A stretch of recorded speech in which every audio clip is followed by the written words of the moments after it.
Welcome to season 2 of the Jeremy Mullins podcast, where we take a deep dive into different educational topics. I am Jeremy, I'm your host, and I'm here today with a special guest, Miss Sarah Jones. Welcome to Kentucky.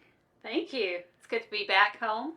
Yeah, well, I was going to say, Oklahoma to Kentucky. How long a drive? It's 8.5 hours without kids or car, or not a car. It stops. Yeah. Kids. Yeah. Trevor makes things complicated. So he's 2. So now that he's a toddler, he doesn't want to sit as long. So we have to get out, walk around. So we're getting our walking in. Yeah. That's a plus. Okay. But so 12 hours? 12-hour trip? No, it ends up being about 9.5. 9.5. And then 2 hours on up to here. So we'll call it 12 hours. Yeah, 12 hours works, 12.5. Just to do a podcast. Yeah, I came for you. Right. I mean, that's what it's. I mean, we can put that on Instagram, social media. Yes. Truth, right. Uh-huh. Yeah, truth. No, you guys got family here. Yes. Originally from here. Originally from Owensboro, Kentucky. Owensboro, Kentucky. Now in Oklahoma. Yes. Awesome. And we're in between. Went to Texas A&M for school, so went to Texas for a while. Okay. And then up to Tulsa. Okay. Because that's a big oil and gas town. Okay. And I'm in oil and gas. And so job took me there, and now we're just northeast of Tulsa in Catoosa. Awesome. So good little trip. Yeah. Yeah, it's funny. I always joke like I spent most of my life, or of course, all my growing up and most of my adult life in West Virginia, and then it's like you rip the Band-Aid off for one move, and then because it's a little easier, right? So then it was St. Louis for 5 years, and now we've been in Florida for 2, so it's always a journey. Yes.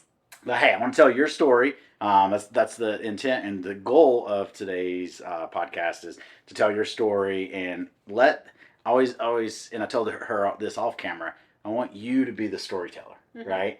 And I will chip in and talk about maybe some of the game plan or the X's and the O's, when it comes to dropping body fat and losing weight. Okay. And kind of give you guys, a little bit of a backdrop here. 60 some pounds down overall. Overall. Because I know we're at the point of the journey, and I love this point of the journey where it's cool. Don't get me wrong, it's cool to talk about X amount of weight lost, but everybody's journey, you get to the point where the scale isn't the number one goal anymore, and we're not looking at the weight on the scale, right? We're looking at these other factors, whether it be strength, whether it be endurance, whether it be how your clothes are fitting, that type of input versus output versus the scale.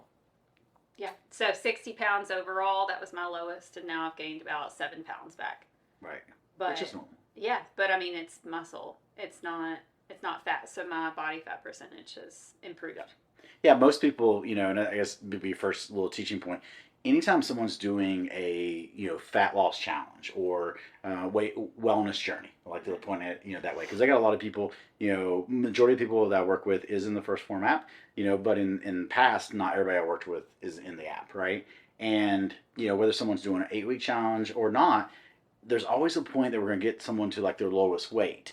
And then once we get there, the individual is generally like, hey, I want to gain some muscle tissue, right? Because, until you drop all the body fat, you don't realize maybe how much muscle you don't have, or an area of the body that maybe needs a little bit, muscle tissue, right? And for anyone out there, remember, if you're eating in a caloric deficit and then you start eating in a maintenance, you're always going to have a little bit of a water gain, right? And that's going to come inside the muscles as muscle glycogen or liver glycogen. So that's normal. And as Sarah's mentioned, not only does she have that, a couple pound gain, but also gaining muscle tissue, which is why the scale is now up, the 6 or 7 pounds. Okay. From a macro standpoint, right? So don't dive too much into it. Give us just an overview, right? Where you were at when we were up 60 pounds, like what was the thought process, and then kind of walk us through the last 18 months. Yes. 18 Yes, months? it has been like 18 months now. It's been about a year and a half. So we started out around, when I started in January of 2024, we started around 1,700 calories, I think, or 1,750 was kind of my input that we were trying to get. And what was your weight at the time? At that time, we were at 187. Okay. Yeah.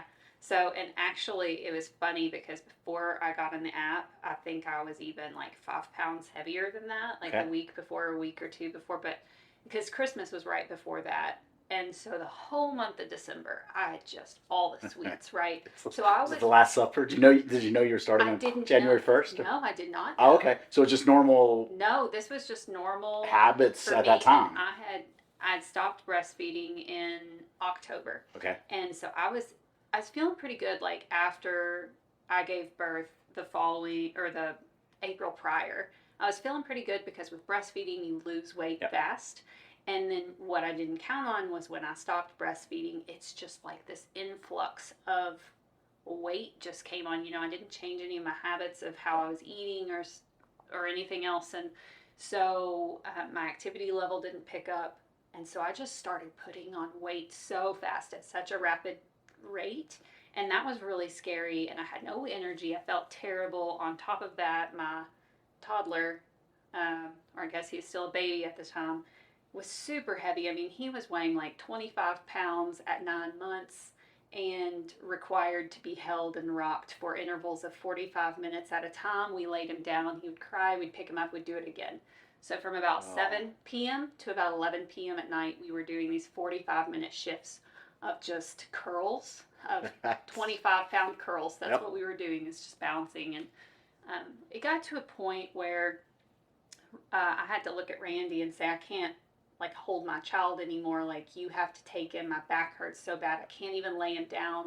I almost dropped him a couple times. So that was a wake-up call to me. And so for his safety, I only held him when I was in a seated position because I had my lap to catch him if he fell. And that was really, I wouldn't say a humbling experience, but it was a wake-up call for me. Okay. And so I decided, hey, I need to, if I'm going to take care of my child, I need to lift weights. Your man-child? Yes, my man-child. I'm going to take care of him and be an adequate mother, because at that point I didn't feel like I was good enough or being a good mother. And so I needed to do something, make some kind of change. So at that last week in December, Randy and I had been talking about, hey, what are our options? Like, let's get in the gym. And then, out of the blue, he had seen somewhere about the First Form app, the 8-week challenge that they had. He has done a couple challenges before, but not with First Form. And I don't think he ever finished any. So when he came to me and he said, hey, First Form has this challenge. Will you do it with me? There's a partner challenge in it. At that point, I wasn't thinking about myself. It was I don't want to, but I'll do it for you. To support you. Yeah. I'll do it to support you. And I think you guys decided to walk down the wellness journey at a great time in your life, right? Mm-hmm. So, I think a lot of people mid-30s just had a kid. You're in that phase where like you're building your career, right? You're building your family. And those are hierarchy needs. Those are the things that we're focused on, right? And I've seen a lot of people have success inside of business or inside their career, but they let their wellness suffer. Or I've seen a lot of people who, they put too much time and effort in their wellness, and maybe some relationships suffer, or their career suffers, right? So that's the cool thing as I've watched you guys, because Randy's down still 100 some pounds, I think, from when he started. So try to get him on camera today. He's back around the corner here somewhere, but we're going to bring him on eventually. He's a shy guy. Yeah, we're going to bring him on eventually and do it as, because I've always loved when I have couples that go down the journey together, because I think it's so much, it makes it so much better. It makes it, life, to a degree easier, because it's hard to balance it, right? We just come off a weekend, Katie and I, where we did, a mountain bike race. This was one that we actually stayed together, and did it together, because normally, like, in these endurance sports, she goes on, and then I'm following up the, Oh, hey, that's Randy and me. Yeah. So you understand that, right? Yeah, he just we were running this morning, and he just took off. Yep. And after we got back, and he told me he was going to run a 12-minute mile. Yeah. So he took off, and I was like, clearly, you do not know what a 12-minute mile is. Yeah, okay, 8 minutes, just you go. Well, maybe we can let them run together, and then you and I will do the slow 12-minute mile. When he got back, he said, were you mad? No, I was laughing at you. Nope, because I ran my pace. It's all good. But I think that's so important, because it gives you, like you said, you're in it as a team, right? Mm-hmm. And the other thing is, we see so many, couples out there and so many families, like, I don't want to say they give up, but it's just at that point of kids, gaining weight, that it just continues, right? And then unfortunately their 50s and 60s when they have that first medical episode, that is the wake up call, from that standpoint, right? So it's kind of neat to hear that, actually it was a strength thing that kind of motivated you, yes, him asking to do the challenge, but really like the strength issue was the first thing that the light bulb went off of, like, I've got to change. And what's wild is I had some medical issues that should have been the light bulb moment, but it wasn't. And it was within the first month that I was working with you. I was changing the diet. I was tracking everything that I was eating within the app, and I was walking. Within the first month, there was not much resistance training, because all I was trying to do was, hey, let's get the diet under control. Yep. Let's hit those macros. Let's get the walking. If I can do that, then I can start adding the resistance training. And the only resistance training that I was doing for the first 8 weeks was I was doing a band program that was within the First Form app with resistance bands. And I would do it in the living room floor while Trevor was playing with his toys, watching Coco Melon. So imagine doing your strength training to Coco Melon songs. And that was my life for the first quarter. But that's fine, right? I think so many people don't start their journey because they don't know what to do, or they think that they have to go to, these awesome gyms that are out there, right? And I'm not down on any of the gyms. We worked out a local one today. Shout out to Dale Beatty, who was also Team Alpha, who won a challenge back in the day, owns his own gym now, and we walked in there and got to see all the cool before and after photos on the wall, right? Mm-hmm.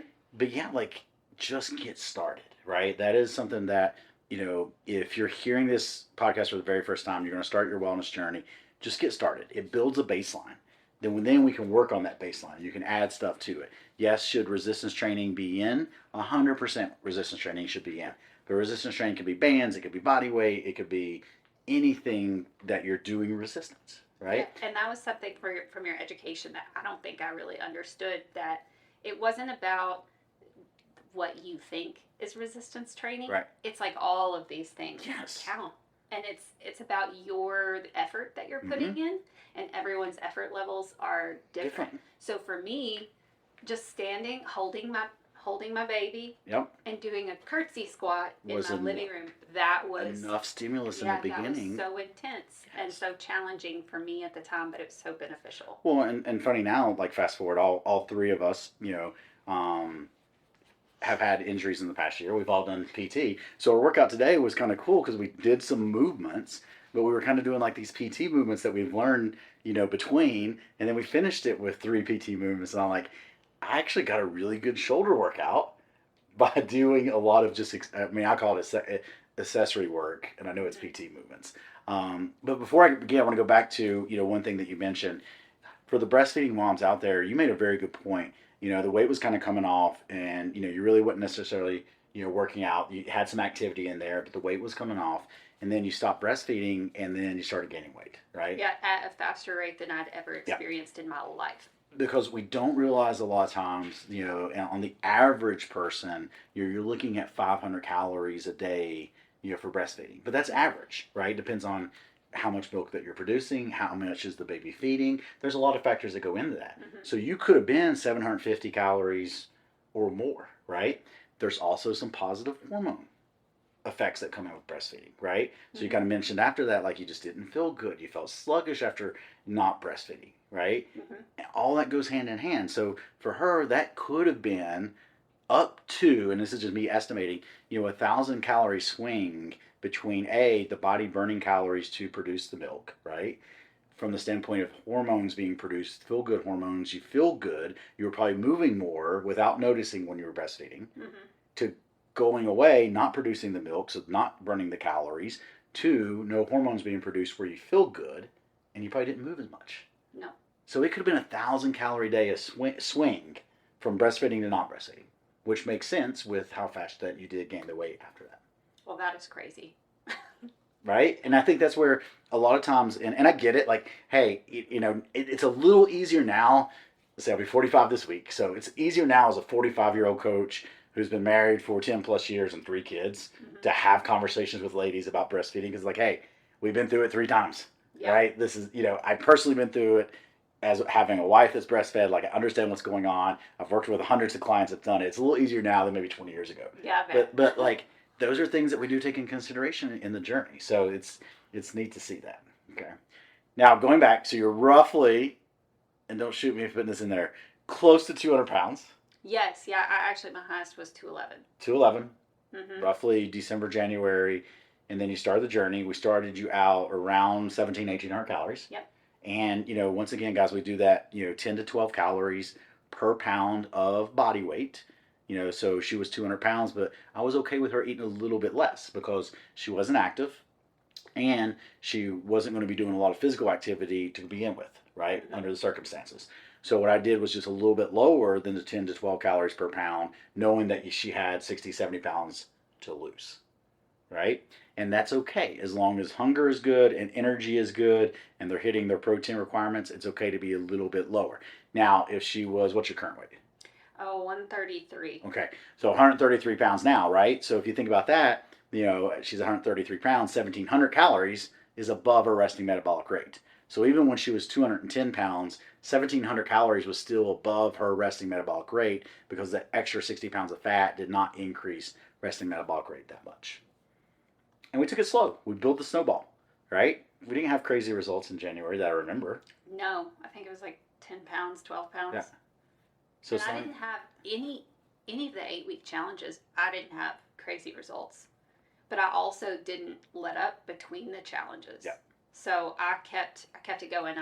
After every 8-week challenge, I think I took a day where whatever I'd been craving, that entire 8-week challenge that I didn't have, I had the day after the challenge ended. So whether it was a piece of cake or whatever, I had it that day. I didn't go crazy that day because then I would have just felt sick and felt awful. I mean, there was a couple times I had a couple meals that maybe pizza or something, and I felt so bad after I had that because I hadn't had it in so long that I've almost sworn off pizza at this point, which is sad, but I guess it's great. But I'd take one day and then I'd get right back on it. And I would keep it going, and it was less of a, hey, 8-week, and I was just like pushing during that whole time, just being consistent and continuing because I saw that snowball. And we started, you had said that, once you build that snowball, you get to like lose where you're averaging 2 or 3 pounds a week. And I got that, and I could see it in the app. Which is crazy too, like, because if you think about losing 2 pounds a week, you were in a big calorie deficit, right? Mm-hmm. So there's a couple questions I want to ask, and you kind of remember back to it. Because when I first asked you to increase protein, right, inside the diet, like what was some of your thought processes from that? Because all the listeners know, unless someone's a brand new listener, understand that like I am a advocate of, and I hate to use the term higher because I think it is optimal protein, right? Mm-hmm. But to what the average American thinks, higher protein, right? We like to start at 1 gram of protein per target body weight and then work that up. And then, all transparency to let you guys know where we're going with it. We eventually worked her up to 200 grams of protein.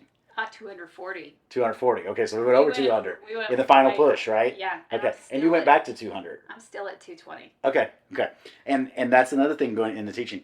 I like to increase protein higher than the 1 gram per target body weight when we're pushing fat loss, right? So at the end of her kind of, getting her as lean as much as possible, where we're seeing abs, and I forgot to mention this, she was the year-long winner for the Supplement Superstore's transformation. Operation Transformation. Thank you.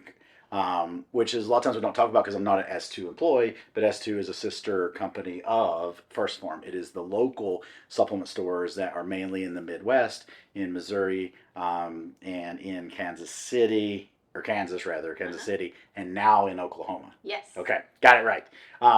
So that was cool to see, like, because we were going for a lifestyle win, and then all of a sudden this popped up, and we were like, okay. Wasn't expecting that. Yeah, like, so we were like, well, didn't know we were in that competition, but yes. Yeah, I didn't tell anybody. That's okay. I didn't tell you.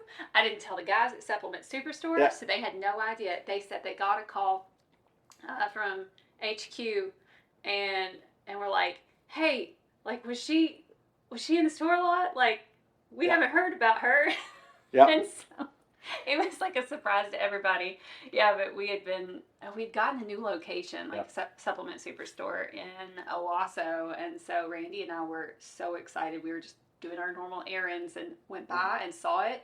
We were like, we've got to go in. Yeah, and you guys were purchasing your product there versus online, which is awesome. So we went in there and the guys were great. And so I started getting my body scans as a way to check in with you and send you my results. And I did that about every 2 weeks, 3 weeks, 4 weeks. And you had already talked about, I listened to the podcast where you talked about body scans and different avenues of kind of getting that information. And you were all about the trend. So I was like, okay, well, I'm going to have to go enough to get a trend.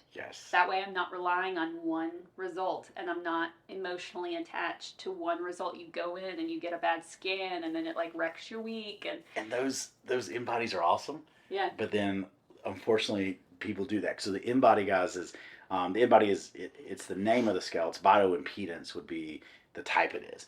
Mm-hmm. Gives great readings. Gives pretty consistent readings. Like the standard deviation is not that bad on it.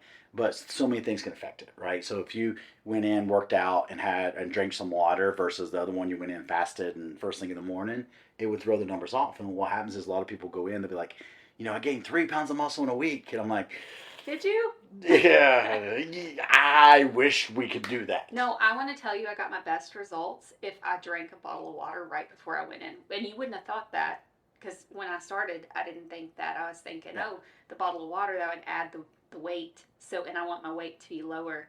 But if you're looking at your muscle, your muscle mass, those muscles would absorb the water. Absorb water because it's hydration. Yes, and that's exactly what they told me in store because I was I went in, I was a little disappointed with my reading, and they were like, well, look at this number here, like you're dehydrated. Your water number is less than it was before, and so I started drinking a bottle of water on the way before I went in every time. Just be consistent, yes. Yes, and I realized that my skeletal muscle mass number was higher if I did that.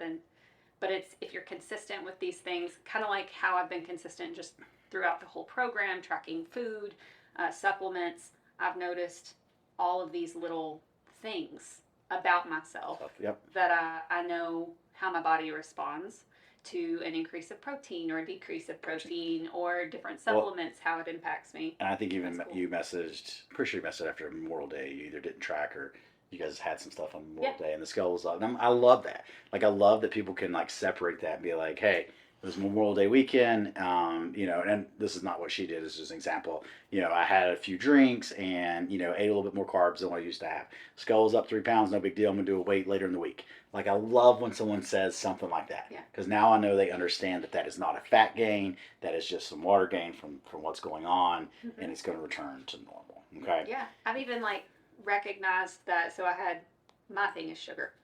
And sugar I found. What's your favorite sugar? It's currently been cake, but it historically has been cookies. Okay. And part of my huge weight gain, I'm going to attribute to cookies and cookie dough, chocolate chip, homemade. Dough. Oh, yeah. I was making it twice a week for half a recipe because I thought that was a good move, not a whole one. So I was being okay. That was a But you just spoon it? Oh, yeah. Yes. Who cares about those raw eggs? No. When's the last time someone got sick off raw eggs and cookie dough? Come on. Oh, no. I mean, it's so good now. Like, you find it in the, I've seen it in, gas stations, the edible cookie dough, right? Yeah. I guess they don't use eggs. Yeah. But right. So that's, get off that. Yeah, no, get off the sugar. Going back to, because, here I asked her how she felt with increasing her protein, and she was proud to say she consumes 240 grams a day and decided to stay at 220. So, back to that. I like to increase higher protein, especially when we're in a calorie deficit pushing fat loss. Why? I think it works just as good as some of the GLP-1 meds at decreasing hunger. Mm-hmm. If you eat enough protein, you're going to stimulate hunger decreasing hormones in the body and you're not hungry. That's one thing. Yeah, and I've noticed that huge. Yep. And that's why I haven't decreased my protein. Is because if I'm hungry, I'm going to go for carbs and I'm going to want sugars. And as long as my protein has been high, I haven't craved sugar. I love to see it high, right? Mm-hmm. The only people that and I get it, I teach my college kids, when I'm teaching them, hey, you'll read that protein's not good for athletes in the sense because it does decrease hunger so much they might not eat enough carbs and fats to be able to play their sport, right? Totally, I get that. Yes, that's part of it because it works so good at decreasing hunger. Mm-hmm. Okay. Second part of it is it maintains muscle tissue, right? So when you're in a calorie deficit, like I've seen people increase muscle tissue in a caloric deficit because we got the protein, A is high, but we're also doing the resistance training. So it is possible to even gain some muscle tissue, but the biggest thing I want to do is maintain the muscle tissue when we're working down. So those are the two big 1-2 whammies that comes to protein. And then the third one is the increase in calories. Okay, so 135-pound athlete, right? Or 135-pound client. Athletes, we're all athletes to a certain degree, right? Our sports are just different. Some of us are slower, right? So she eats 100, and we'll just say 140, keep our math easy. So 140 grams would be enough protein for her as far as to maintain muscle tissue and everything in maintenance. But she was eating 240. So it's an extra 100 grams of protein. Protein has a 30% thermic effect, meaning that every 100 calories you eat, you're going to burn an extra 30 calories. So an extra 100 grams of protein is 400 calories. That's an extra 120 calories a day that I get to eat. That you get to eat. Or that in her pushing the fat loss phase was another 120 calories that she was in a deficit. Now it's 100 extra 20 calories she gets to eat a day because that protein is burning those calories. So those are the big reasons why I like to run that high protein. And then what I do is I ask the client, I ask a question like, hey, how do you feel on that much protein? And you're like, going back to it, like, hey, Jeremy, 240 was just a touch too high, but I really liked it around 200, 220. Perfect, stay there. 240, I was a little full, and I think that I remember at 240, we were really going to get my leanest. Yes. And so it was hard to get that number. I was full all the time, which was great to a point, but I also felt really weak in the gym. Yes. And that, like, trying to fuel around the workouts, that was really difficult because I had all this protein all the time, right? Not just around the workouts, but to get it in, it was just, I was consuming a lot. And I work with all clients on that. I will ask them how they feel, and then we'll go back to it. She could have selected anywhere between 140 and 240 on protein, and I would be comfortable with it because that amount would be perfect for maintenance. Okay. The other cool thing was our calories increased throughout because of the protein, right? So we started at 1,700, but I want to say like midway in the spring, especially at the end, it was more up 1,900, 2,000 because of protein. Hungry. Yeah, the protein was higher, right? And you didn't change. You hardly ever changed my carbs and my fats from where they were, and except at the very end. I think we increased some carbs and we pulled some fats down for my final cut. But other than that, we just raised protein and my calories went up, and so I was eating more, so I had more energy to be more active, and so I was honestly like feeling great. And then every time I said I was hungry, you let me have more food. More protein? I was never, I think that people, because I was losing weight so much, they thought that I was starving myself. And especially when I got really thin, like down at my leanest, people were like, are you okay? You're getting too thin. I'm eating 2,000 calories a day. I was eating like 2,500 calories at one point. And I'm like, guys, I'm eating. Do you need to see my plates of food? Like, I'm eating well.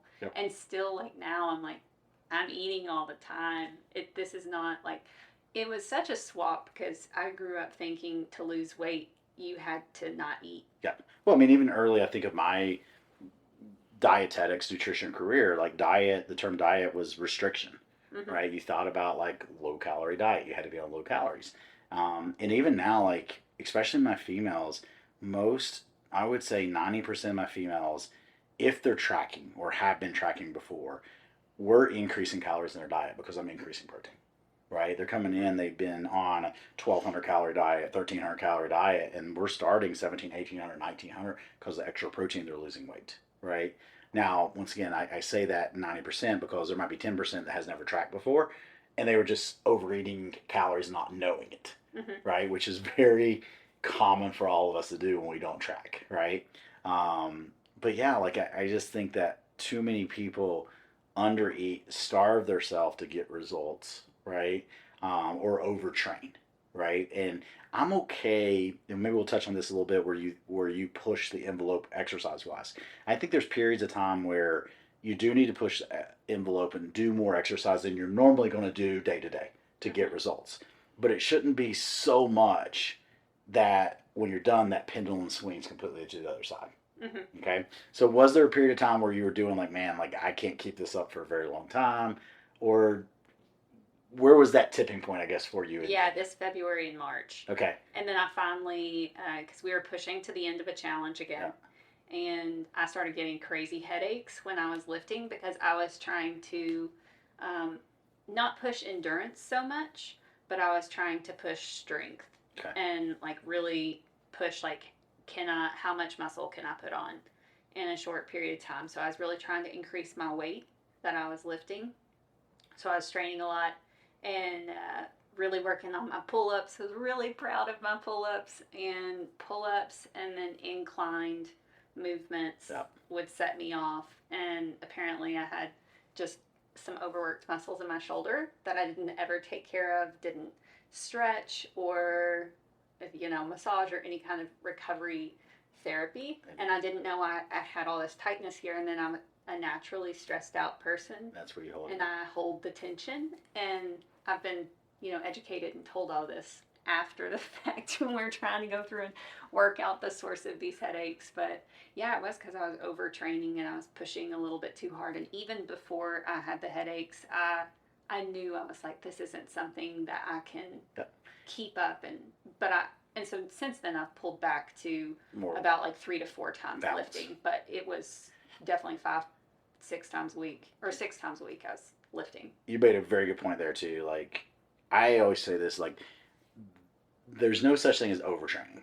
And what I mean by that is the body will adapt, right? Mm-hmm. But it's the under recovery aspect that most of us deal with, right? Especially if we're not true professional athletes, right? Because you got jobs, you got kids, you got travel, whatever it is, like, that goes into play. Like, the exercise, to a degree, once you get into your journey and you're working out and working out becomes fun and you set your goals, that's almost the easy part. Yeah. Right? It's balancing all the other stuff. And, I can say this, like, I'm going through the same thing. We're driving a lot where, it's been like, you basically told, like, hey, you need to work on your mobility and your stretching, or you continue to have these small little injuries. It's like, okay. Yeah, I felt like it was one thing after another. And this is where I'm speaking to everybody here who has gone on a health journey or tried to get fit. It's every time I had tried to do it before, and this is non-nutrition, okay? So that's its own ball game of problems that you run into when you're trying to change your nutrition and stay on track. But as far as exercising, anytime I would start trying to run, I would get shin splints or something else. Anytime I tried to lift, there would be something that hurt or I pulled something. So anytime where there was, headaches, usually the first time I would go and I tried to do something, it was like my body stopped me and told me no. I have a hip problem that was made worse by having a child, and now I have this hip mobility issue. Was that on the one side from holding, you think? No, I had it prior to, and I think it was maybe from an old dance injury that made it worse. And then they said that, your hips get messed up when you give birth, and so that makes things tighter and worse that you got to work on. But because a lot of ladies get that like mobility issue because they carry their child on one hip for so long and they don't switch sides. They just walk that. Yeah, it's all the things, and all those things had always stopped me in the past, and I would quit. Very first time something happened, I was like, okay, my body's not built for this. I'm not an athlete. I can't. And so this time when we got started in the challenge, my hip was the issue. I could hardly walk over like 10 minutes at a time because of like nerve pain in my leg. And so I decided I'm going to have to go out and do research. Like, we're going to have to solve this problem. I'm going to work through it. This is the one time I'm not going to quit. So I went out, found, a solution to like help open my hip, we were talking about the ball that you lay on. Like, that's one of, I have to lay on my ball all the time. I pull out my PT ball to do my stretches, and she's like, I know what that is. I did those this morning. Perks of getting older. But yeah, it's those things that this time it was a mind shift switch that I said, like, we've got to work through it, and like, we can't stop at the first side of pain. I posted this and I'll read it because I think this is, something that I think is important, like what you just said, right? And this is on one of our guys, had a really good change. He's definitely single digit body fat, lost quite a bit. But, I put on here, it's like, we're all going to have obstacles in life. You can attack those obstacles or you can use them as excuses. In previous times in the past, like, you let that be a excuse. Oh, yeah. And versus this past time, it was like, okay, this is just an obstacle, which we all are going to have, right? We're going to have some next week. We're going to have some 2 months from now. Like, we're going to continue to have obstacles. Yeah. It's our choice whether we're going to look at this as an obstacle that we can overcome or we're going to use it as an excuse. Mm-hmm. And I've noticed in this journey, there's always an obstacle. There's no amount of time that you don't have something that's a challenge. It's either something, and it might be multiple things. It's either something that is trying to pull you off diet, or, your elbow's hurting, your shoulder's hurting, now it's your knee. There's always something. There's always something. And the difference is, like, for example, I went through a phase, and I guess it was like the team, was struggling with weekends, right? Like, I get really frustrated. It's like, for some reason, sometimes, like, it all happens as, like, everybody has the same issue, right? And I remember just being like, hey, guys, like, if it's the same obstacle that keeps coming up, then that's a choice. For real. Right? Like, if you continue to mess up the same obstacle that comes up and up and up and up, right? And it's coming, right? It's just like, hey, like, Christmas is this time every year. So if you get frustrated because you're having to put, I'm just going to throw a number out there, $1,000 on your credit card to buy Christmas presents, mm-hmm. Why don't we just save $100 a month leading up to Christmas, and then boom, you got your $1,000 to spend on Christmas. It's coming, right? So, like, if an obstacle is coming, that is a choice. Yes. Yeah. Like traveling for work. I travel for work. The first time I traveled, it was really hard. I took a lot of information that I learned based on your education, and the team gave so much feedback. Because everybody's travel's different. Yes, but everybody had such great ideas of how do you conquer traveling mm-hmm. for work. How do you get it all done? How do you meet your goals? What if you're out in the middle of nowhere like me, when you travel to somewhere that doesn't have options? Yep. And how do you prep for that? And the first time was really rough. I learned some things. I tried some things, and now I've done it a couple of times since then, and I've used that as an opportunity yes. to learn and get better every single time I go out to the field. Yep. I know now what works, what doesn't. We've got pretty good. Hitting my goals. Every time I come here, I do, so in the morning, I'll go and get 2 breakfast burritos, and I ask for light potatoes, extra egg. I'll eat half of the burrito and drink a protein shake. And then I'll do the same thing for lunch. So for $8 a meal, I've got my breakfast and I've got my lunch and lands my macros.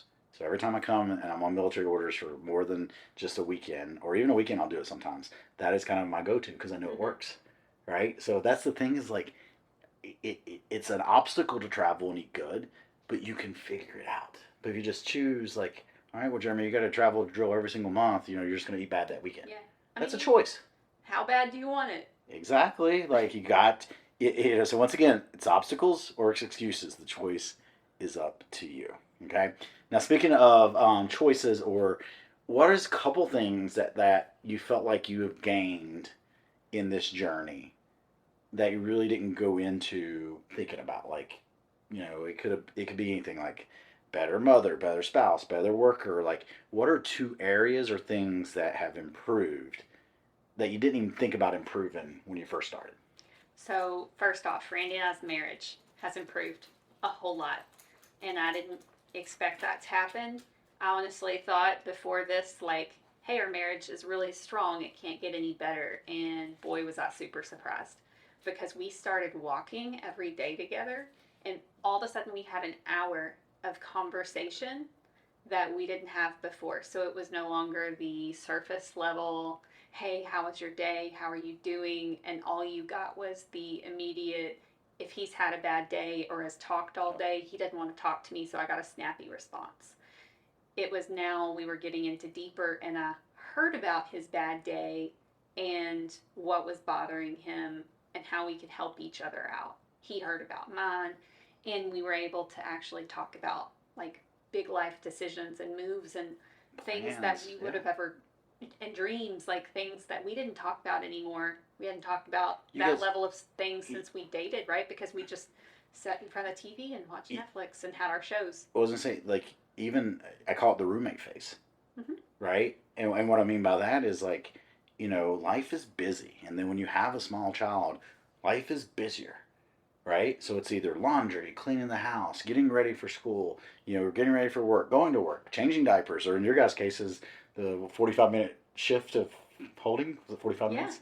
And I saw that the other day on someone on social media, and it was called the roommate phase. And it's like, hey, you're going to go through this. And that's a very good point, because if you're walking together, it's an automatic time. You can talk about plans. You can talk about the day. You can talk about all this other stuff, right? Because you're out there for 45 minutes to an hour. And you're doing something hard together.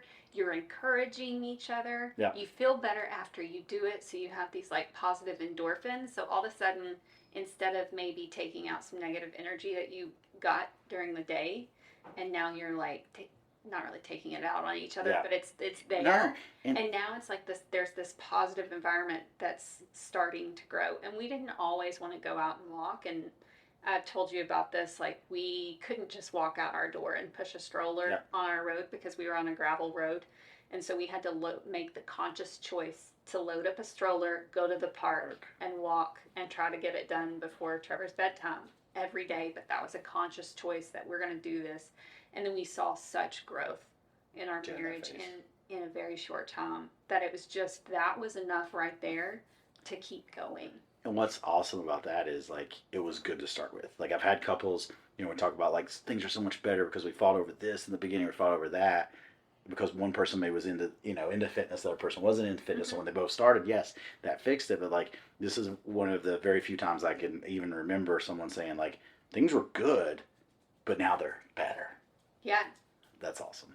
What's another one? Another one would definitely be work. I feel like work efficiency. I mean, I want to point out, like, I feel like a better mother now, because I can lift and I can do and I can get on the floor, but I feel like that's too easy, right? I feel like I'm a better employee for work, and I'm more efficient at what I do, and I can go in and they recognize that I can now execute with like a faster speed, and it's great. The company I work for, they see that and honor it, but they don't ask me to do more, which is fantastic, because I feel like that I've been at places in the past where maybe if I did something really well or executed quickly, then you get a negative effect, because then they pour more on you. Yeah. No. But here it's just like, we really see that, like, you're doing great, which is fantastic. But through this journey, I felt more focused, less brain fog. I can take a task and execute it better and faster, more efficiently. And I'm just better with my time. Well, and because you have to be almost. That's what I was saying. To be able to track. I think it's two. I think it's two things. It's personally, right, when you're eating good and training, the mindset is there, right? Like, mentally, you're on point. But I also think that, like, a lot of that translates over when we start building habits and being efficient in, okay, if I can create something as a habit, I don't have to think about it. And we do the same thing with work, right? So, it's like, for me, for getting up, like, one of the first things I usually do in the morning is get in and just check a few messages in the app. Just kind of assess, where am I at? How many messages do I have, right? And, I think it's just to develop these habits that you use to have success within your wellness journey, and those translate well over to real life. Mm-hmm. So, transition a little bit. So, talked about a couple things that got better that weren't expecting it. Where are we going now? Let's take a pause. Over the left-hand shoulder is a present you bought me, which is awesome. So I had to put it in here. A little Blanton's bourbon to drink on. May take it with me this weekend to Summer Smash. I needed to make sure that you knew that I didn't forget about you. Yeah. That we had a win. That is tradition. Yes, I can pull it out there. Tradition of Team Alpha is if they win a challenge, they just have to buy me a bottle of bourbon. Like, that's it. That's all I ask. A bottle. This is the first time I've seen Jeremy since the win. That's the only problem, right? Because yes. Because with the S2, that's the only negative was they don't fly you out to first form, for that challenge. And normally when they fly winners out to first form, I fly out too and, get it. So, but it all worked out. But where are we going from here? Like what are the plans? I know we were doing our walk earlier, and you're kind of like, I just haven't decided physically, like an event to do. But just where do you want to go in general with your wellness? Like, what are some things that you're looking forward to doing? Are there some events that you got on the, the board, I'd say vision board, but like the board that you want to, hey, I want to do this, whatever it is. And what do you want? What are the goals? I would really like to run a half marathon to say I did it.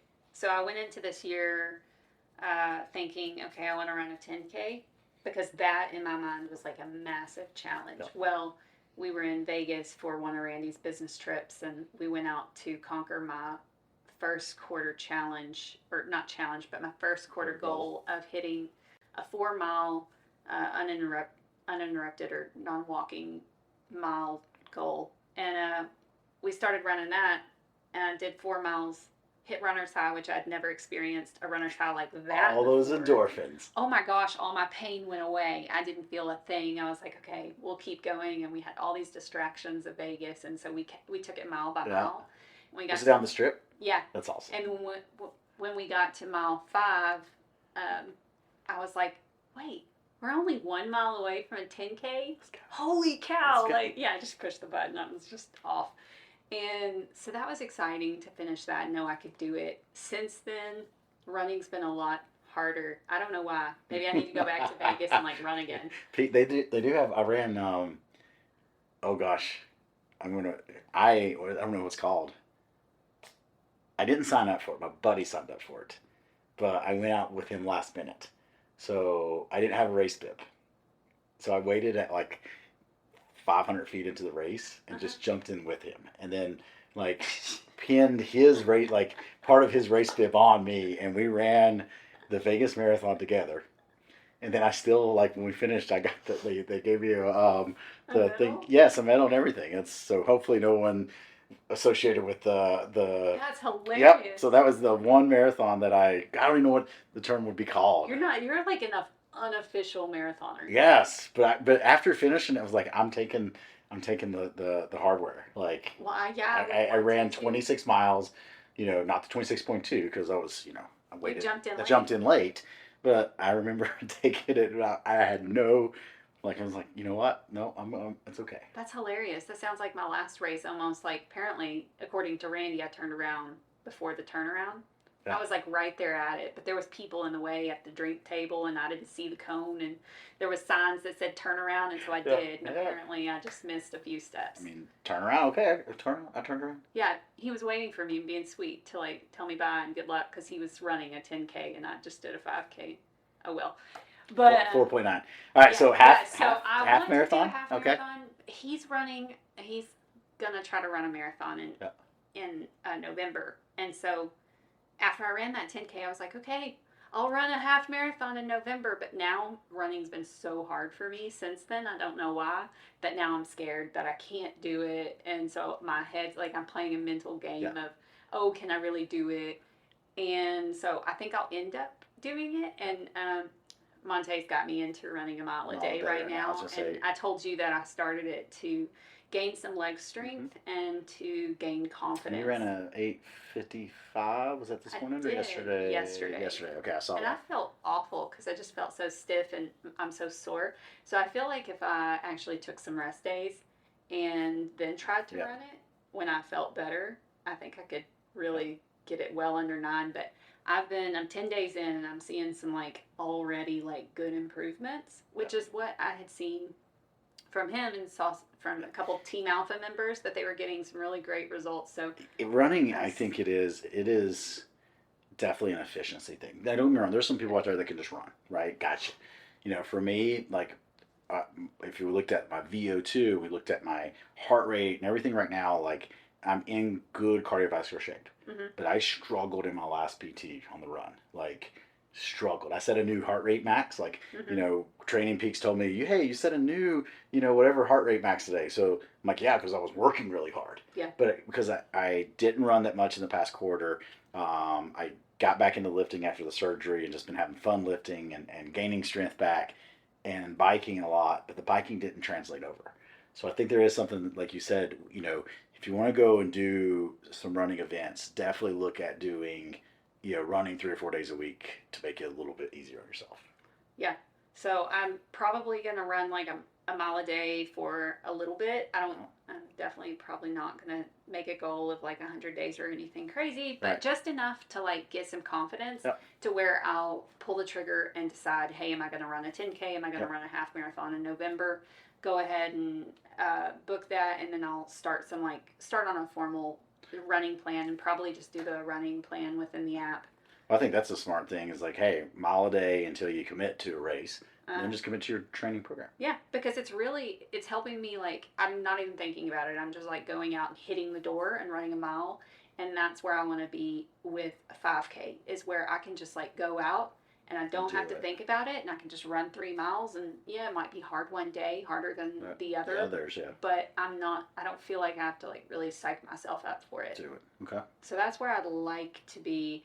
And then as far as lifting goes, I mentioned I've pulled back to lifting about 3 or 4 times a week. But I have some strength goals too. So I want to get back into the pull-ups. I know we were working on trying the kipping pull-ups, seeing if that would help a little bit. I've tried like working on some like kind of jumping pull-ups, that kind of thing, doing things a little bit different than just strict pull-ups. And strength just takes a little longer, right? Like that's the thing, like, and I'm not saying that cardiovascular is easier, but like if you do a cardiovascular training modality 6 to 8 weeks, you gain pretty significant during that time. But you can lift for 6 to 8 weeks, and yes, you'll get stronger, but like it's so slow. Yeah, you're not going to be nowhere near like where you would be 2 or 3 years down the road. So that's where I think people want, when you're just looking at strength goals, definitely slow play those, right? And work on just getting a little bit slower over time, Yeah, I think that's one thing I'm learning now is what's a realistic goal. Like my Murph goal was way off. Like I thought, just because of how I did the Manion. Yeah. I hope I said that right. Hero workout. And I did that in like 47 minutes. So I thought, man, that's not that much different than the Murph. I can do the Murph quicker. Yeah. Holy moly. Yeah. Different movements. Somebody should have stopped me when I said I could do the Murph in 45 minutes, like on my first time doing the Murph. Because there was less push-ups, and it was sit-ups and squats. Yeah. And in females, generally, air squats is not a big deal. It's a nerd thing. Your sit-ups are strong. Push-ups not as strong in the general female. So females, like if you got strong push-ups out there, I'm saying in general. When I did the Manion, I did assisted push-ups. So I was on my knees. When I did the Murph, I was not. So it makes a big difference. I did a couple reps that I was on my knees, but other than that, like I went full out. I wasn't vested, so I was like, but I'm gonna try my hardest, and I'm gonna do. And that's real push-ups. So it took some more time. So I always tell people, suffer. I've got some better goals. Yeah, suffer with intent. That's the ultimate goal of that workout, in my opinion. Suffer with intent of what it is and what it means, and then work on getting a little bit better each year. Like that's the goal. It's. I've done it invest straight through. I've done it partition. This year we did half, and it hurt just as much. Katie and I split it. And the intensity was so much higher because I would run 400 meters, she would run 400 meters. I would run 400 meters, she would run 400. So there's our mile. And then we did 5, she did 5, 5, 15 because I'm stronger in push-ups. And then I did 5, 15, 15. And then we just went back and forth until we got all the reps in. And then we did the final run. I did mine invest, she did uninvested. And we did that because we had a bike ride that we wanted to do. And I tell you what, the bike ride was hard. After doing half of a Murph. I bet it was. I was still shaking. Like I took a post-workout stack. I took some applesauce right before that, but I was still, when I got on the bike, like I was still like shaking, from it. So, last question. If there was someone that was on the fence of like starting their journey, right? So, hopefully someone shares this with, hey, a female that is a few months post, don't say post baby, but post breastfeeding, right? So baby's getting toddler age, kind of in that same boat that you were in. What conversation would you have them? What would be the elevator spill to them to start their journey? I think that the hardest thing for a new mother when starting the fitness journey and health journey and changing your diet, that everything that comes with it is, I don't have the time, I don't have the energy, I don't know what I'm doing. And so those three things are enough one of those three things is enough to knock someone off the fence. But what I've found is you don't have to have all the answers. You don't have to know it all. I knew nothing about tracking food and macros prior to going in. I've never been considered an athlete. I've never been one to be in the gym or be really comfortable with myself or lifting. And all you have to do is get started and get moving. Like being a part of the First Form community and having access to all your education gave me all the tools that I needed to be successful. You don't have to hit the door, like full speed running. It's those building habits one at a time, and that's what I like to tell people is build one at a time. I started with nutrition, so I like to tell people start there first because that's where I saw the biggest difference the fastest. First, within like 2 to 3 weeks, my migraines that I've suffered with for 10 years went away completely because I eliminated a lot of processed foods and sugars. Cookies. Okay, cookies caused my migraines. Now we know. And so there was that. My indigestion that was so bad went away. Cookies. And pregnancy. That's true. Yeah, it's real. Yeah, those hormones. Real. Yeah. Oh, well, awful. and if it was during pregnancy, how the babysitting can affect it. Yeah. Yeah, but I had it from the cookies after. I kept it going. Once baby was gone, yeah, might as well. Okay. Let's still blame it on the baby. Yeah, exactly. So that went away. So these things, like you change your diet, like significant things happen super fast. So that's what I want to advise first. Is start with the diet. Once you can conquer that, and we always say hit your protein. Don't worry about the fats and the carbohydrates. Like right off, hit your protein, hit your calories. The rest is going to work itself out. So once you hit those, then you can start refining other things. And then once you have that, add another element in. Make sure, hey, I think you started me at 30 minutes of walking. Yep. Because it was just like, it was too much to commit to an hour of my time to walk a day. So you said, let's see how 30 minutes goes. If you can nail 30 minutes of walking a day, then let's talk about bumping it up. And so you let me go at my own pace, and I loved that because it didn't push me so hard that I wanted to quit. And so it was those baby steps, and the same thing on protein. If I hit my protein for several weeks in a row, then you take me up 20 grams and say, hey, let's see if we can do it at this level. And you're 100% correct. Like, if we get the diet with a little bit of movement, we can see great results. Mm-hmm. And listen, I love the CrossFit, the Orange Theory, the F45, High Rocks. Like, I love all this high intensity stuff that's getting a lot of social media attention right now. But, like, you don't have to have that to start producing results. Does it help? 100%. But, like, it's not where I would start someone at. Like, going back to what you were saying earlier in the episode, like, it could cause some injury. If you start out the gate, too hot. Mm-hmm. So. Yeah, and just start with what you can do. You're making small changes that are going to last a lifetime. It's not a quick thing. It's a journey. It's going to take a long time to get there, and you have to have patience. But just make that like one small thing, like get that 1% better every day, and make the small decisions that add up to be these like huge things. And now I can look back and say, man, I did that. And look what I'm doing now. And if you talk to me, I was talking to my family this weekend, and they were talking about me running, and they said, you hate running. Like, you've always taught you hate it. Like, but you're doing it, and like, we cannot believe you're doing it. And I'm like, do you know who I am? I don't know who I am. Like, looking back, I'm just, like, I'm looking at myself now, and I'm associating myself with an athlete. And that's never been the case. Yeah. And so now I'm like doing things that I never even thought that I was capable of. So it's the amount of confidence and things that come with the journey is just, it's crazy. It's very rewarding. Something I just want to continue. Yes. And for those, maybe not people starting their journey, maybe it's been on your journey. A key takeaway there is she has selected now this identity, right? in the sense that like her identity is just, and I love the broad term athlete, because now you'll do different stuff. Not once did she say she was a runner. I like that, right? That's the same as me. I will run, but I don't think my identity will ever be a runner. And we were having this conversation when we were walking earlier, and I was telling them, hey, I'm working on, myself, changing my identity from more a power-based athlete, which I've always been, right? It's just easier for me. Like I've put a lot of effort into both endurance and power, but like power comes a little easier.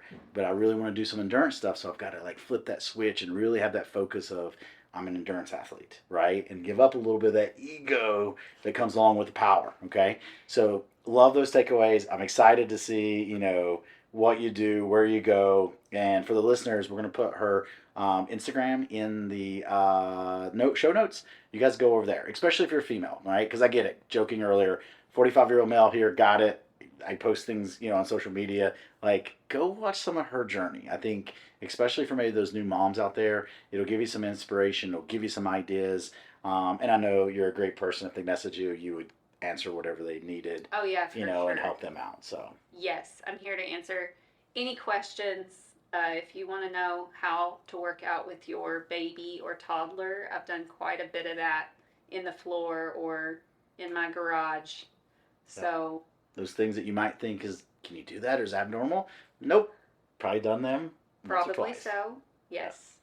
Awesome. Hey, thanks for driving 12 hours just to be here. Yeah, and 12 back. And 12 back. 24 hours for you, Jeremy. Just to do a podcast. We appreciate you. And then we will actually see you in a couple of days at Summer Smash. So listeners, hey, appreciate all you guys listening to the show. We started the year out really, I wanted to do a show a day. It's just very difficult to get that done. Understanding that this is not my full-time job of doing the podcast. But I am going to here soon repeat some of the first podcasts that we ever did, more of the education podcast. So I hope those will bring even more value, to the listeners, to people maybe hearing them the second time, because it won't be scripted. It won't be the same as the first one. It'll be the same education. But a lot of times I use different analogies, or I've just picked up something new, over the course of the last 2 years. So thank you guys for listening, and we'll talk to you soon.